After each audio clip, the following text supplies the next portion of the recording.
parted over the Isles of Boreas. It was time to choose. The rebellion was in trouble. Ravens were scouting for the secret rebel base. They needed a game changer. Pieces of the Sky Ripper had surfaced. Or so a scholar in the mountains had told him. Surely the weapon that banished the lost gods could defeat the Emperor.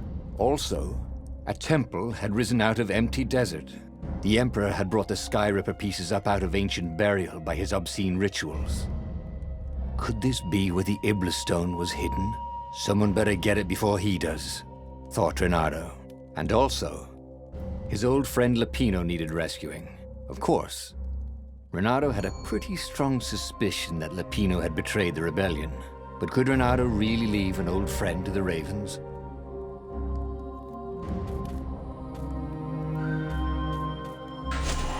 The island was windswept desert. No one went there except ostriches and ostrich hunters. The Iblis Stone.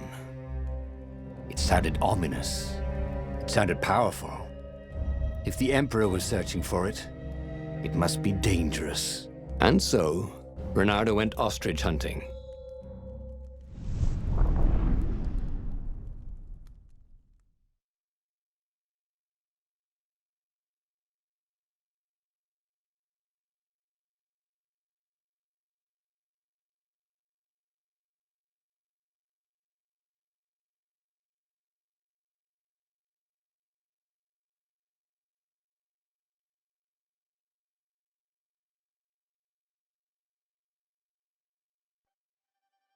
Every child could sing verses about the Sky Ripper, but ancient codices held hints of other things. A stone that ate souls, a ruby that drank blood, a jewel only a righteous man could give away. Were all these things the Iblis Stone? Long hidden in a buried temple? Another ancient item that was only resurfacing now? Drawn up from the deeps by the Emperor's horrific rituals?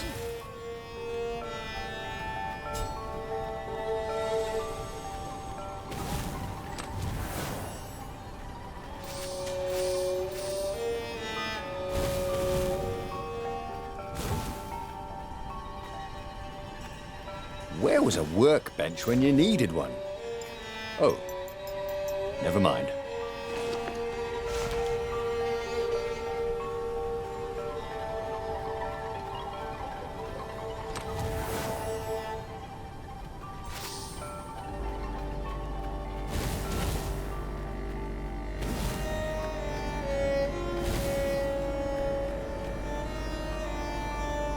Reynardo distrusted doors that opened automatically, especially after being buried for millennia. Was this some sort of trap?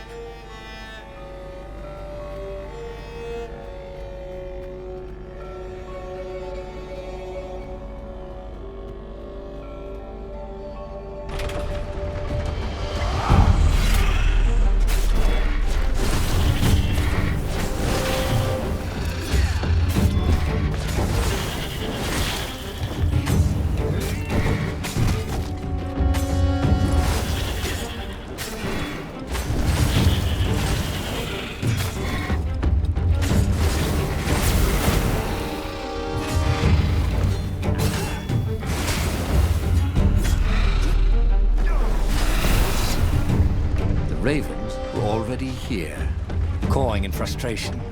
They were still searching for a way in. Good. Then he hadn't come too late.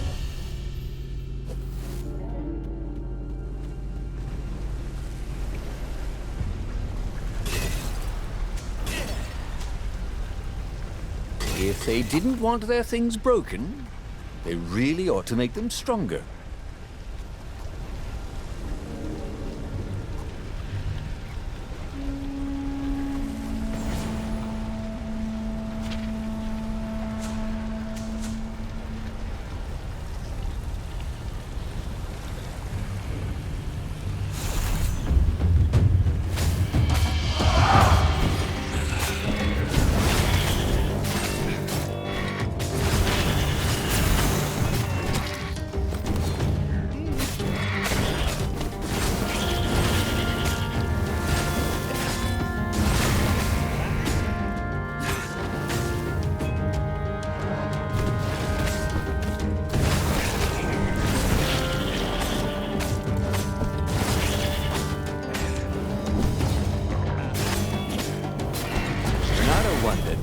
find a snack.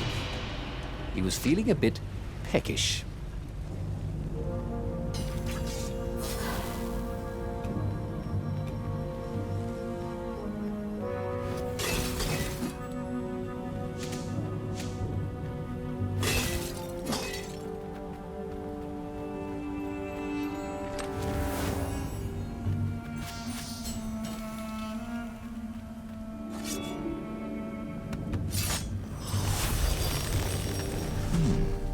He hadn't noticed that path before.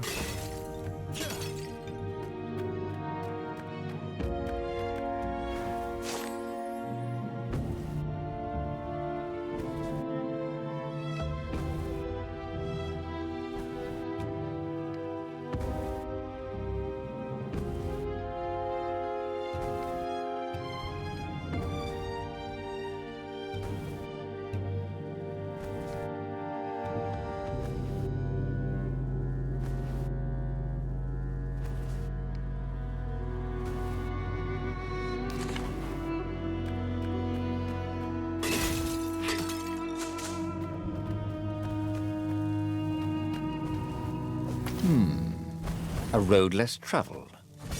This could be fun. If it wasn't fatal, that is.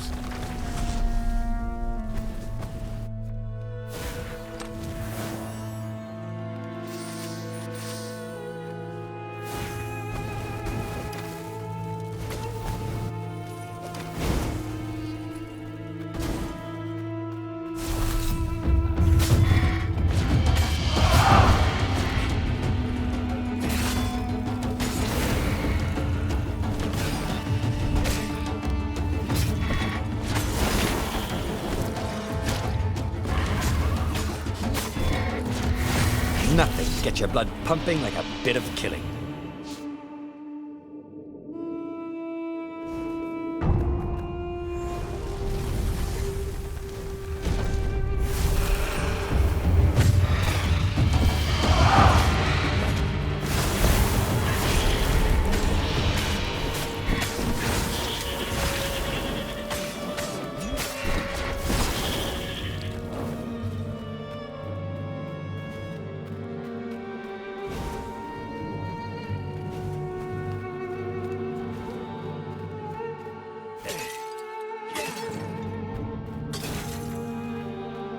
Hoped his hook didn't break.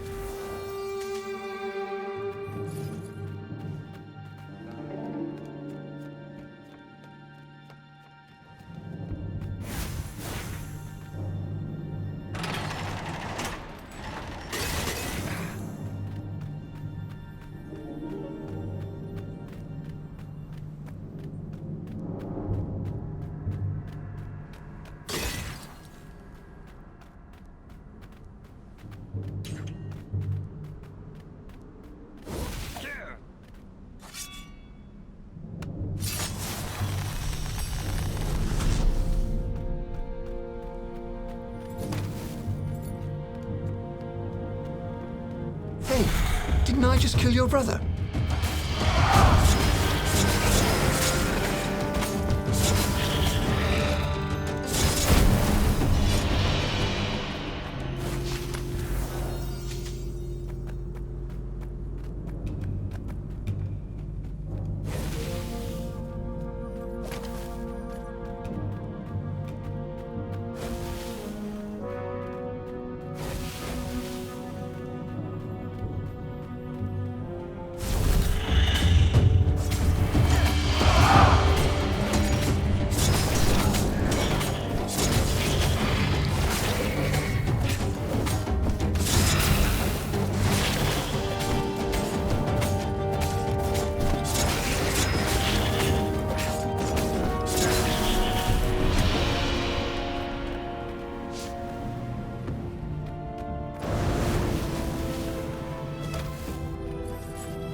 The Ravens at least could not get past this point.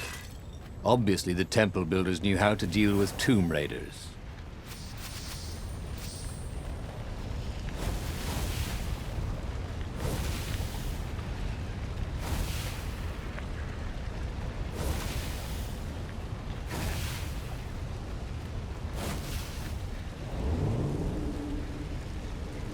Imagine getting a horse up in one of these things. It would be cursing a blue streak.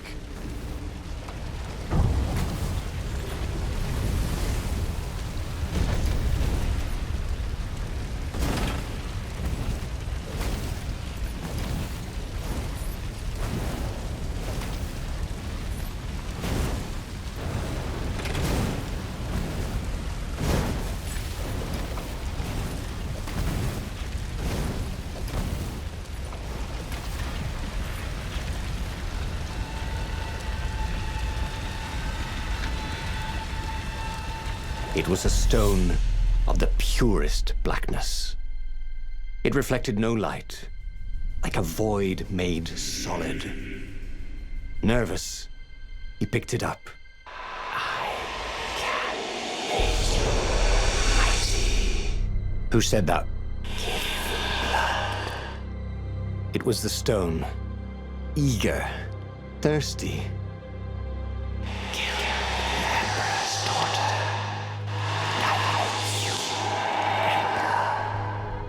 That seemed tempting and terribly wrong. Zenobia was the Emperor's greatest general and a potent witch. But they had been close once, and Reynardo wasn't sure he really wanted to be Emperor. Why not capture the core of Skyripper instead? It was the eye of a lost god torn out by the Transcendent Emperor to power his greatest weapon. Not the core, said the stone anxiously.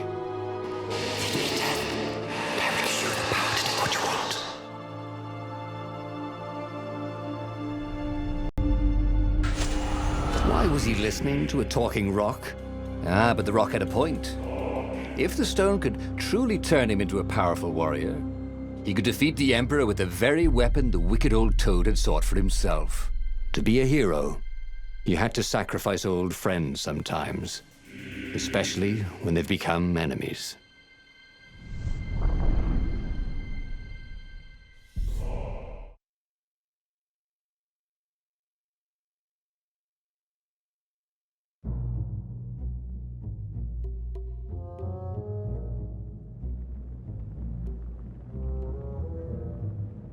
As he placed the impossibly black crystal in his gauntlet, Reynardo had a sudden vision. Charred fields covered in dead ravens below a black sun. Was it the time of the lost gods before the Transcendent Emperor? Was it the future? Feed souls, it whispered. Take the power. He could feel the stone's hunger for souls, its thirst for blood. All right, I get it. This was going to be interesting.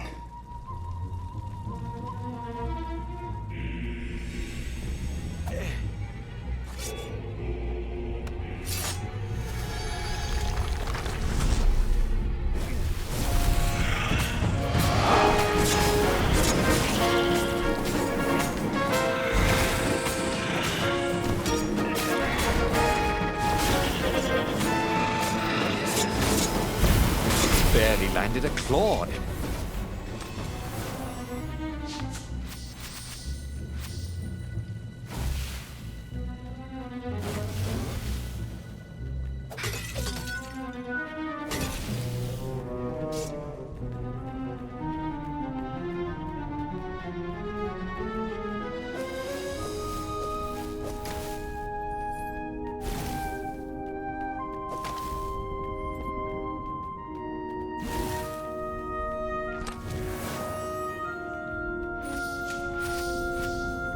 He was sort of yanking his own chain, wasn't he?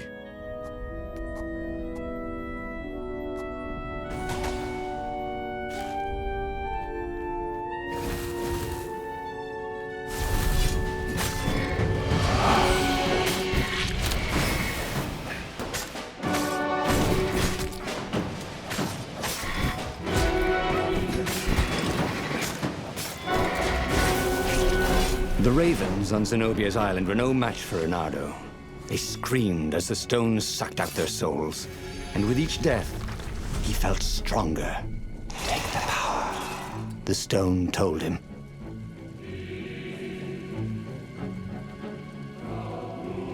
Not quite enough, thought Reynardo.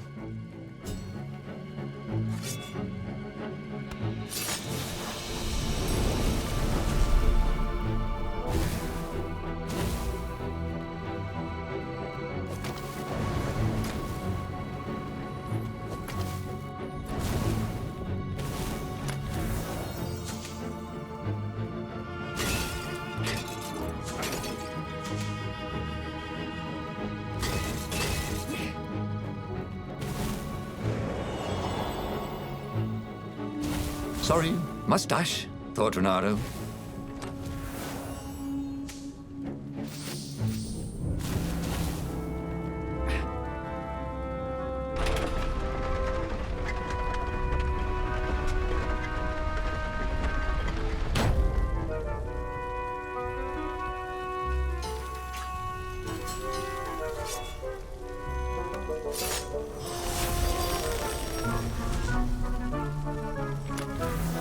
This chest had teaspoons stolen from every inn in Boreas.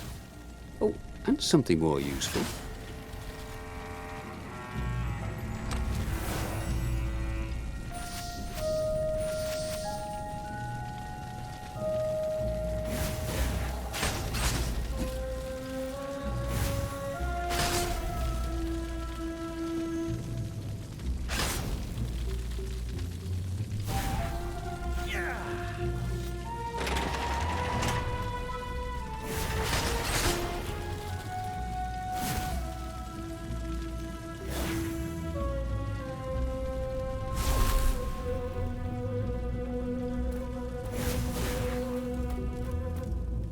Zenobia was waiting for Reynardo. She was alone, confident as always. Fire danced at the tips of her claws. Are you here to surrender? She seemed as cocksure as he felt. But she didn't know he had the stone. And I've missed you too, love. He chuckled. She spotted the stone and bolted without another word.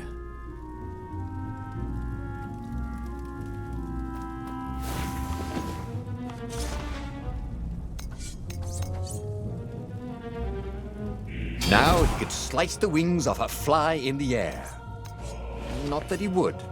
It's sort of mean, really.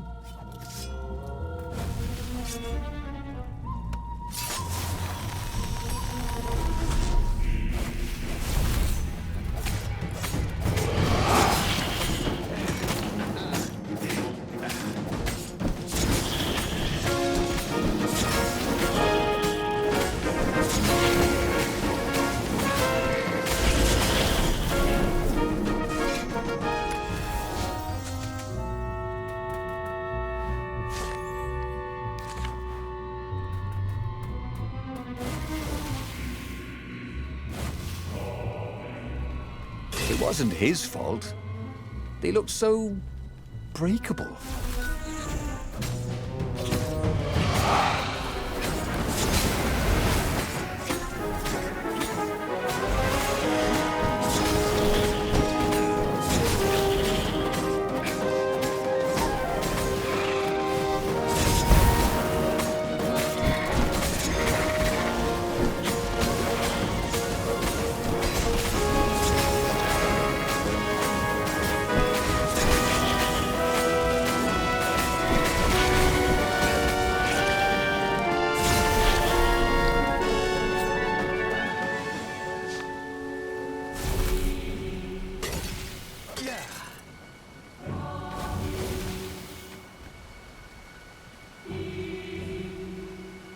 Finally, Reynardo caught up to her.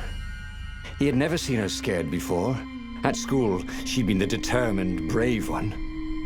Now her eyes were wide, frightened. He didn't like seeing her this way. Kill her, whispered the stone. You cannot win your rebellion without it. Please. No, said Zenobia. Not that way. Oh, they had been so close once.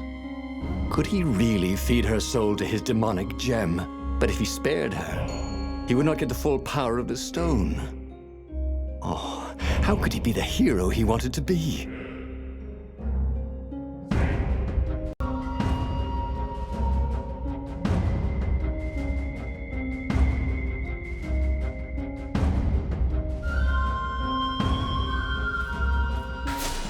Reynardo hesitated. Zenobia was his greatest enemy. She was the Emperor's daughter and his greatest general, and the single person Reynardo least wanted to remove from this world, especially that way. She was holding her arms out before her, hands fluttering, fending him off with hopeless urgency. Nope, she was weaving a spell. He couldn't move. This thing is evil, she said. She slid the Iblastone out of its slot in his gauntlet and slipped it into a bag. Maybe we can learn from it. She eyed him with a strange, wry, apologetic look. I missed you too. And before he could move again, she was gone. Learn from the Iblastone? What did that mean? Would she take it to the palace or to the observatory on the Nexus? If she thought it was evil, she wouldn't want it in the palace. Maybe I can outrace her to the observatory, thought Reynardo. Cats can run faster, but foxes can run longer.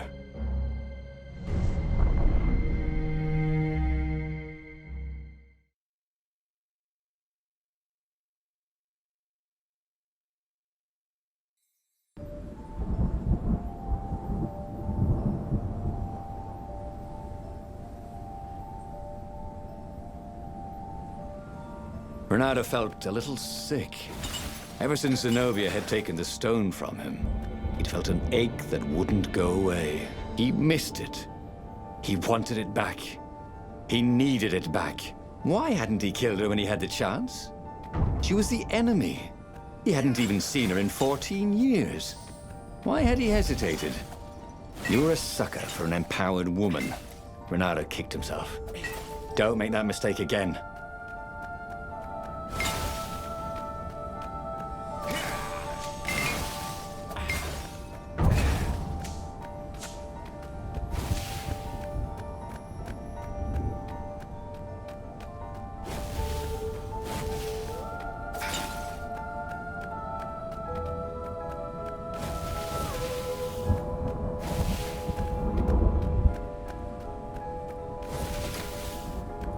He wished there were more pylons he could use the hook on. They really needed to construct additional pylons.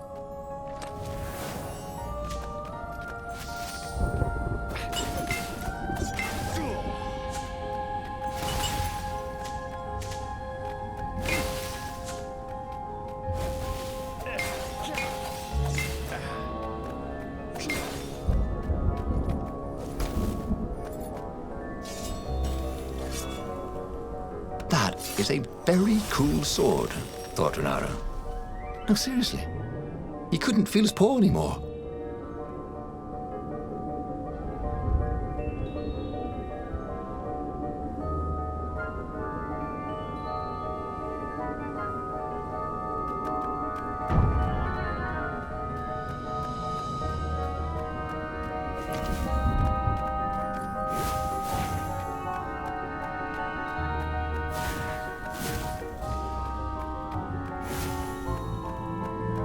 Come on.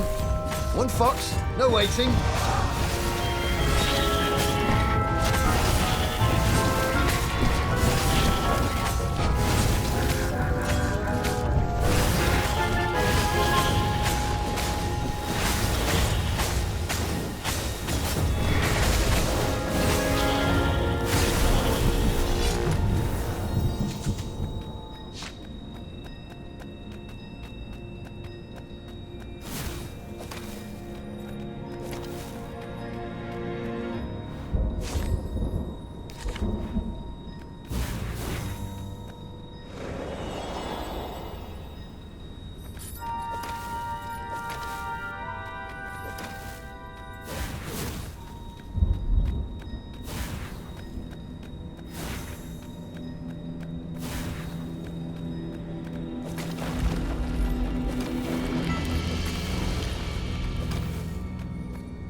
Zenobia thought the stone was evil.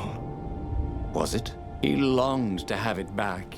He'd felt so good killing ravens with it, and yet he'd felt unclean ever since he'd touched it. She confused him. She'd made him want to be a better fox, and then she'd abandoned him, never telling him she was the Emperor's daughter, never contacting him since. Well, who was she to tell him the stone was evil? And while he was trying to recover the stone Zenobia had taken from him, the Imperial fleet was tightening its grip. He might fail to save the rebellion, and it would all be her fault. Reynardo felt a burst of outrage.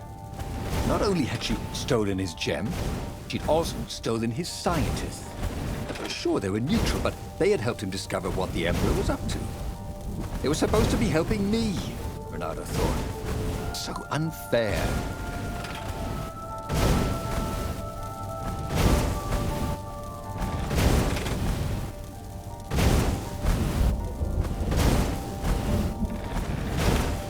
Energy spheres.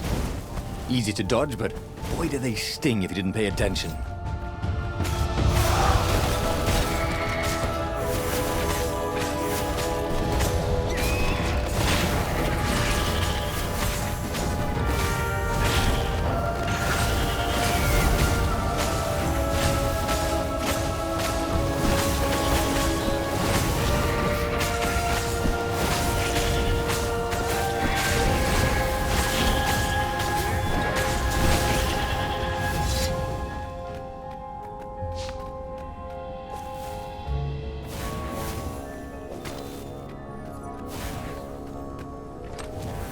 Odd that they never locked these things.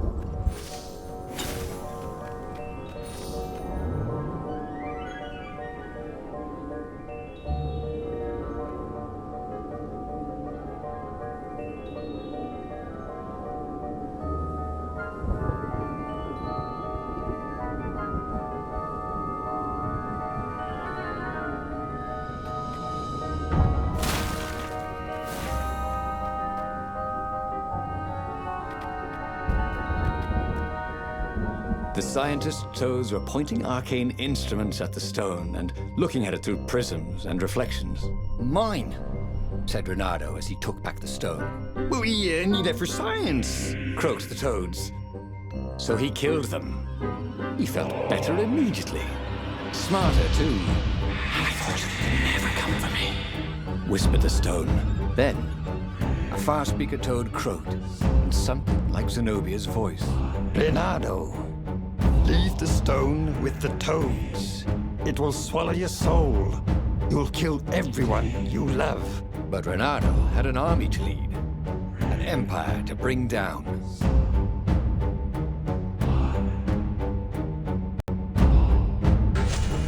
I know you can fight this thing. Zenobia continued in the far speaker's croak. You let me live. You know how evil it is. It will destroy you, Reynardo. It will destroy everything you love. She was right. He would get rid of it. Right? Now. Or now. He didn't really want to. I know. I'll go to the mountains, Reynardo thought. I'll find the strength to do it in the peace and quiet there.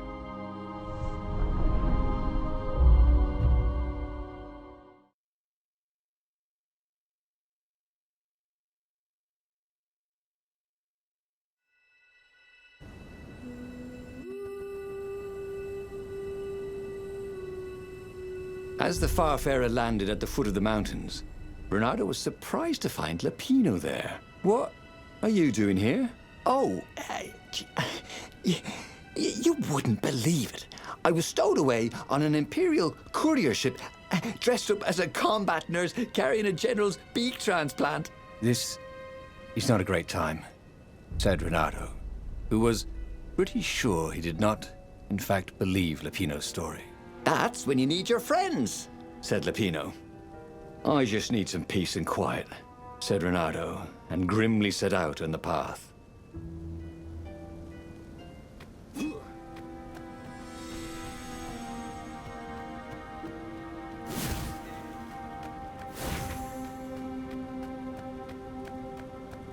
What else could you hook?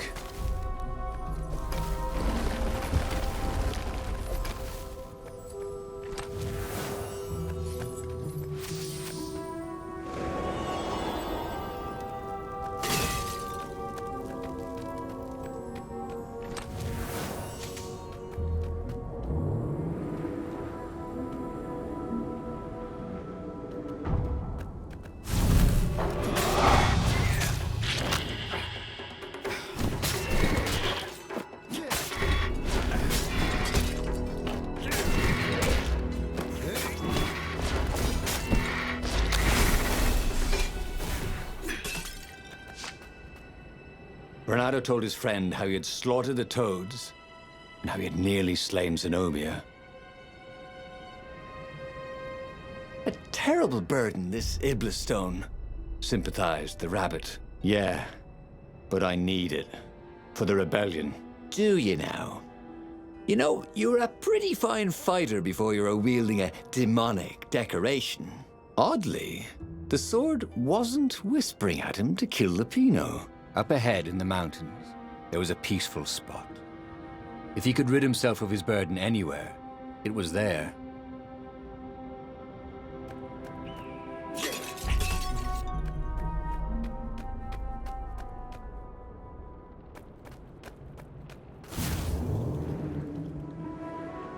Don't look down, he told himself. Don't look down.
Everybody who wants to die, raise your weapon.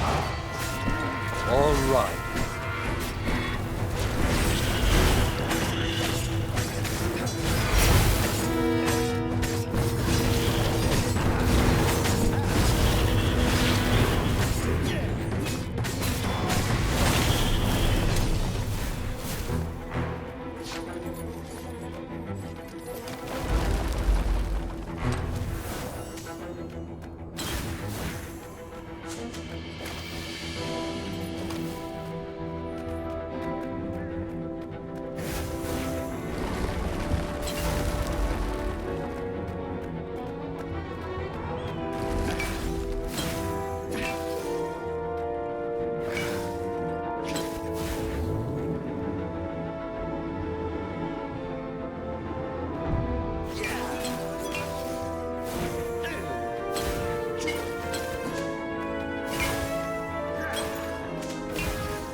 Ice walls only let you through if they knew you were cool.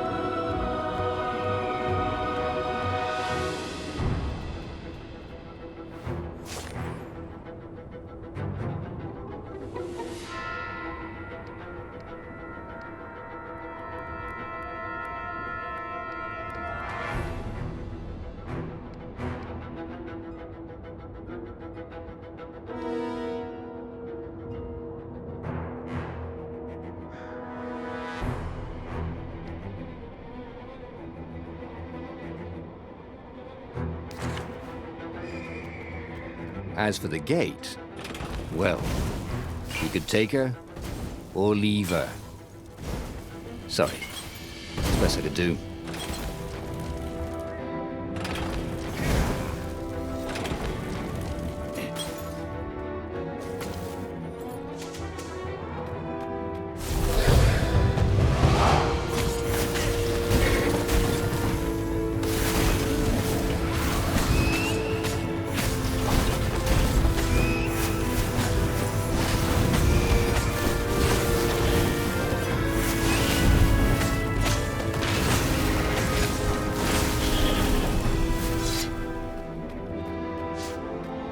He needed some way to break the ice with this wall, so to speak.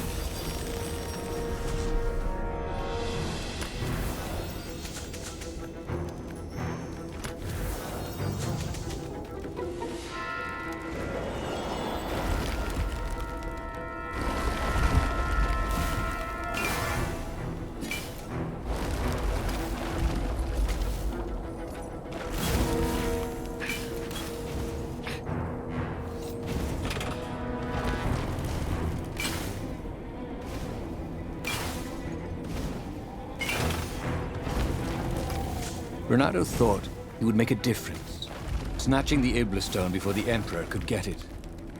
And it would destroy him. Zenobia and Lupino, they were both trying to save him. Peace. That was what he needed.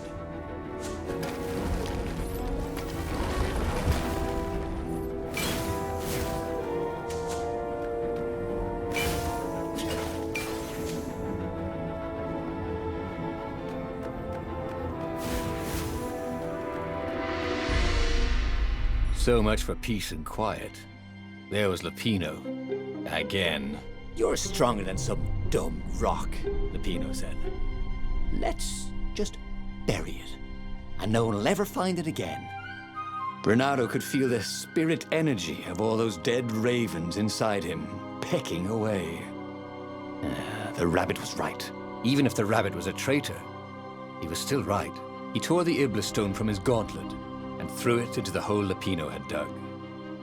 Stone was silent, probably sulking. Now whoop those Imperials, said Lupino. Are you coming? No, I can't come with you. It's my old injury, you know. Recently, it's been acting up terrible. I'd be no use to you at all. So Reynardo boarded the Farfarer alone. Reynardo felt lonely on board the Farfarer. How could his old friend Lupino, miraculously escaped from the Empire, leave him to face the final battle alone? Well, he'd abandoned Lupino before, hadn't he? It was only fair. And of course he felt lonely. He'd given up the Iblastone and all the souls he fed it. Of course he felt alone. But he had done the right thing. It had been hard to do, but there was no better feeling than that. Zenobia would be so proud of him.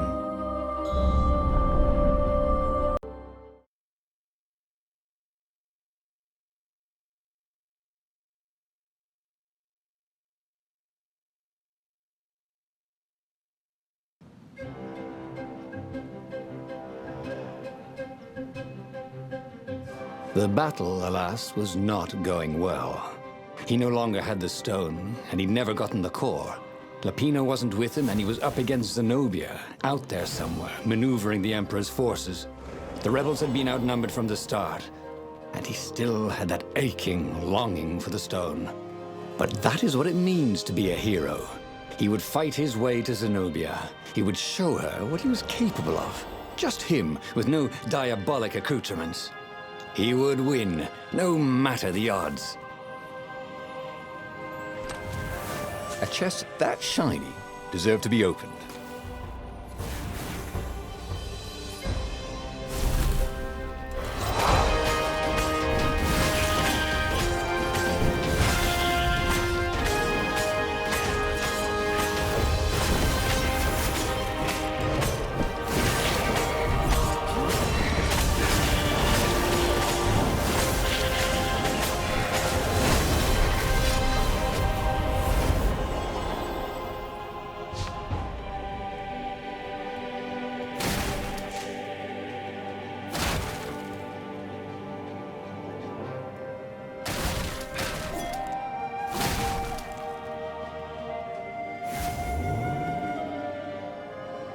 There were stickers all over the platform for really hot lady foxes, with pictures and addresses and everything.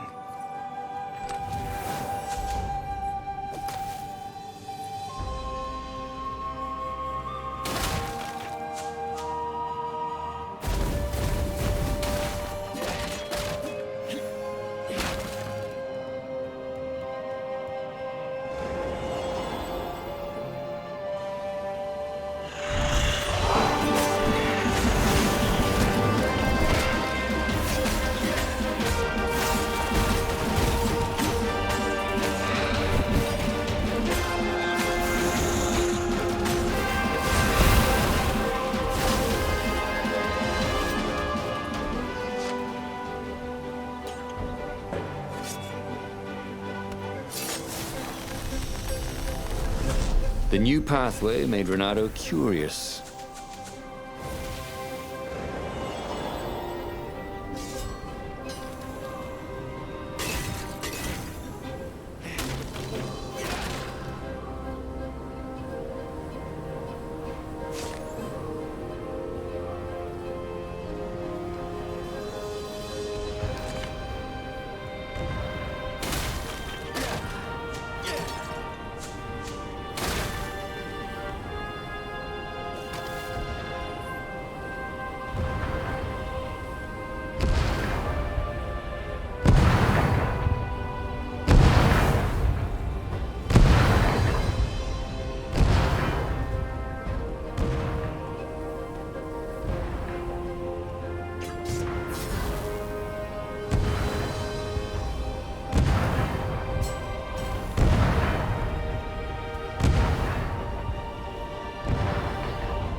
The battle, alas, was not going well.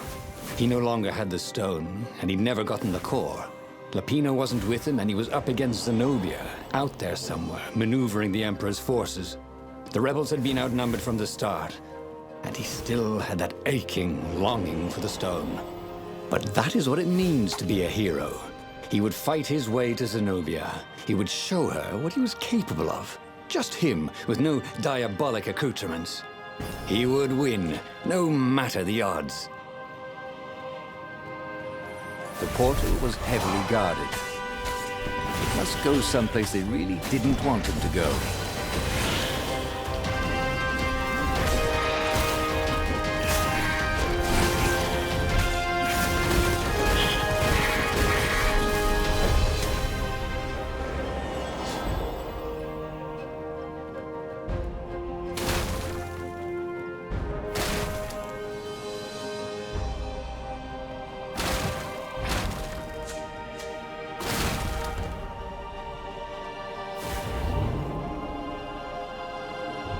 did you do if one of these platforms stalled?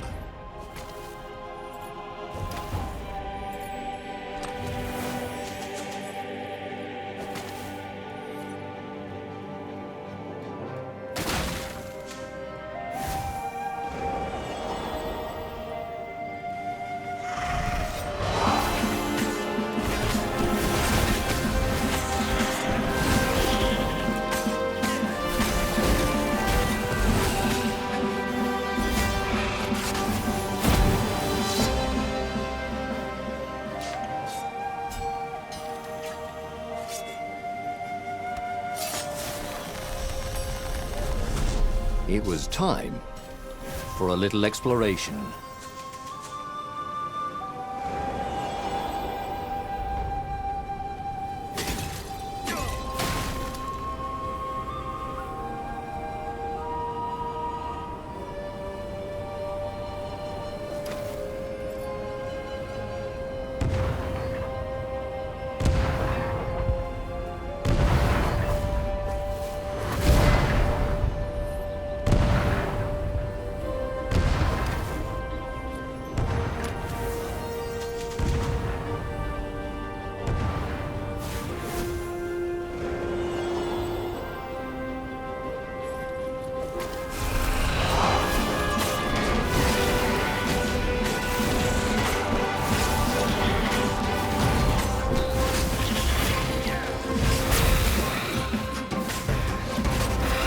That is how we do it, said Reynardo to himself.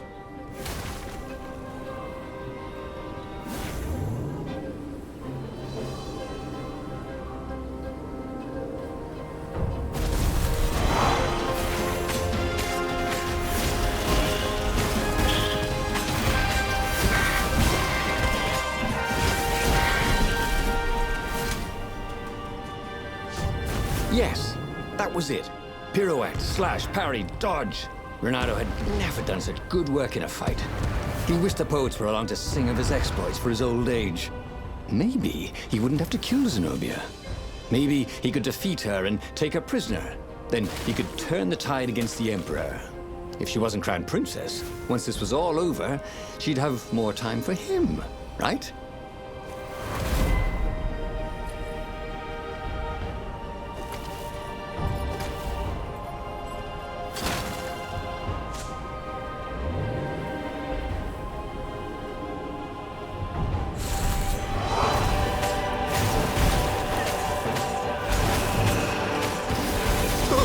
It's a versicle!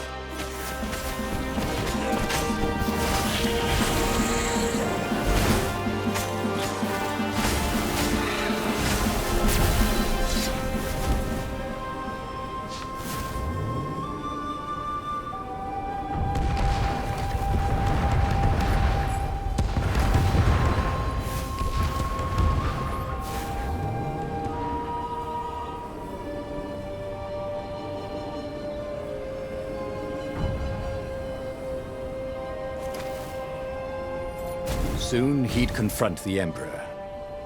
Funny that this whole war had come about because the Emperor feared death.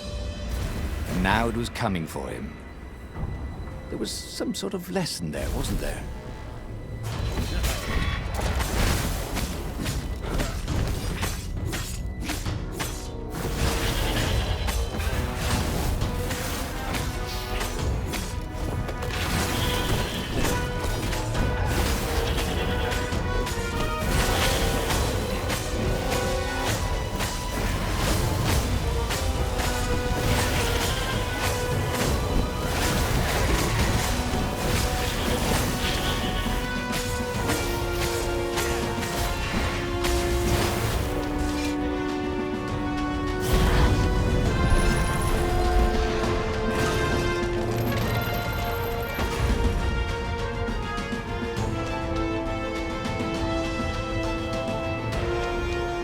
By some miracle, Reynardo fought his way to the Emperor's ship.